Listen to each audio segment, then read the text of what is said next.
Learn how a man's ex-wife no longer knows him but always controls him, and how that road rage wonder can lose every time, and a type of dwelling that's beyond bulletproof.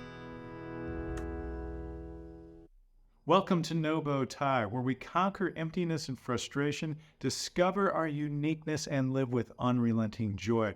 I'm John No Bow Tie Swoboda, author and musician. Today we talk about the power of a dwelling mind and how it could be your greatest strength. Be sure to subscribe. What is it about the dwelling mind that we can't control? You know what I mean? Like something's irritating you or has made you angry, and you can't stop thinking about it. And as the day goes on, the problem gets worse because you're thinking about it more and you're adding exaggerations to it and proving why your thinking is correct. And you dig up things from the past to support your dwelling and the emotions that you're having. And if you really look at it, some of it's kind of fun, but we can't stand it. We can't stand ourselves when we think that way. We get to dwelling on things that happened at work, or a conversation we had with our loved one or a child, or even just that somebody did something rude at the grocery store. And we can't stop thinking about how wrong they are. What is up with that? It saps our energy to dwell on a negative space in our mind.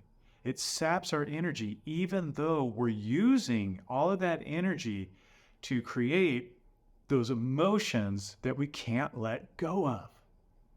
I was with a client last winter. We were talking, and off the subject, he was telling me about some things that went on with his ex-wife. And he got so emotional, I just wanted to give him his space. And he really was ranting and raving. He was red in the face of the things she had done to cause the divorce. And since then, the things that she has done to really reinforce the hate and the control. And he was welling up in tears, red in the face. And I could just see his pulse through the veins in his forehead. He was really upset. And finally, I said, Jerry, I didn't realize that you had a recent divorce. I'm so sorry that that it's strangulating you this way. How long has it been since you've talked to her? And he said, oh, about 17 years ago. I said, what?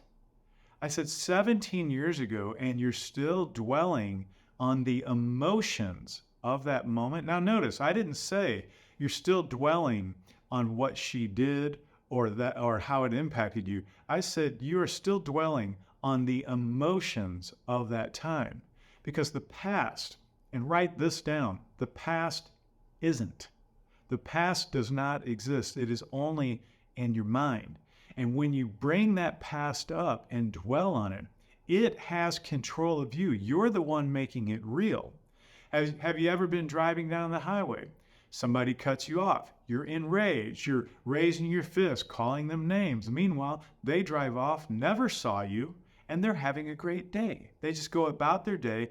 The rest of the day, you walk in, you're mad at the secretary, you get home, you're mad at the dog, you're mad at the family, all because of that person in the traffic who does not even care who you are. You're carrying the burden of that moment. Now, I'm not one of those people who says, just think positive. I don't really believe that that's the cure for negative thinking.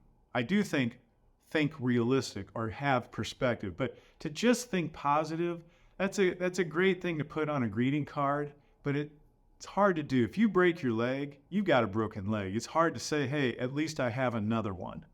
Maybe later. But I think the best way to keep perspective is to pull up the positives of a situation. For example, let's take the road rage thing.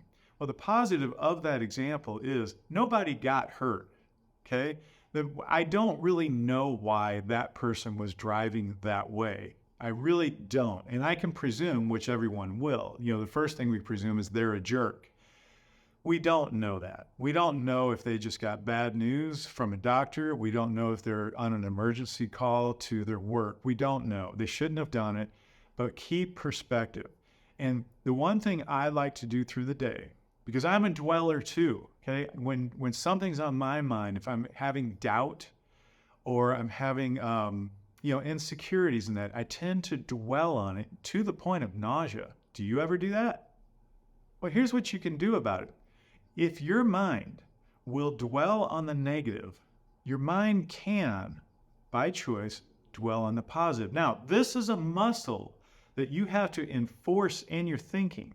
We are so prone to dwell in the negative because of that inflamed energy that it brings. And again, we kind of enjoy it. We enjoy feeling right, and we enjoy supporting that we feel right, especially when we're wrong, when we're fighting our way out of it.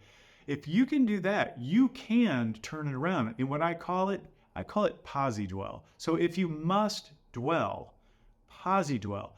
Try it. Take one day of your life, and throughout the entire day, don't just think positive. Turn things into positive. Acknowledge with perspective the truth of a matter, and if you don't know, don't assume the worst. If you see a neighbor that you usually have a grudge against, why do you need to? Posi-dwell. Go ahead and say, hey, they have problems of their own too. I don't know why I have this grudge. And if I do know why, I can still say, let bygones be bygones. Again, the past isn't. Let that be gone. Everybody has their struggles. So I can step up to the plate and be that person to posi-dwell. Have you ever been around people who just radiate a contagious positive energy because they refuse to be brought down to that negative dwelling part of their life? They will respond to things with anger and sadness and doubt, but they will very quickly turn it around by absorbing the idea of, what can I now do with this? Posi-dwell. It's a great place to be. Another assignment I want to give you is to pre-posi-dwell, okay? So say you're going to a party and you don't know anybody there and you're not particularly excited to be there. Before you get there, take a moment and be honest, posi-dwell. Really sit down and say, there are wonderful people everywhere. I'm about to meet some. I'm going to find out who these wonderful people are. And if I don't like them, I'm going to assume that they have a vulnerability that they're not comfortable with, instead of just judging them.